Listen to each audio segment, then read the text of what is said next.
अंशला शाळेत पाठवलं, अंघोळ पण झाली, पण रोज रोज नाश्त्याला काय बनवावं काही सुचतच नाही. मग एका बिडाच्या कढईला तेल लावून गरम करायला ठेवली.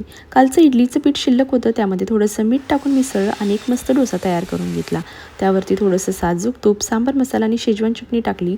सकाळची डब्याची भाजी शिल्लक होती, ती सुद्धा टाकली आणि थोड्याशा भाज्या कापून टाकल्या.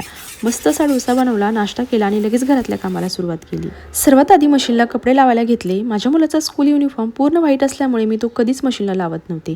त्यावरती खूप डाग असायचे. सॉक्ससुद्धा बघा तो खूपच खराब करायचा, त्यामुळे हे कपडे मी नेहमीच हाताने धुवायची. पण जेव्हापासून मी हे बिकोचं लॉन्ड्री लिक्विड वापरायला सुरुवात केलेली आहे, तेव्हापासून सर्व कपडे मी आता मशीनलाच लावते. या लिक्विडमुळे कपड्यांवरचे कितीही जुने हट्टी डाग असू द्यात निघून जातात आणि कपडे सुद्धा खराब होत नाहीत. हे लिक्विड नॉन टॉक्सिक आहे, इको फ्रेंडली आहे. तुम्ही स्वतः डिफरन्स बघू शकता.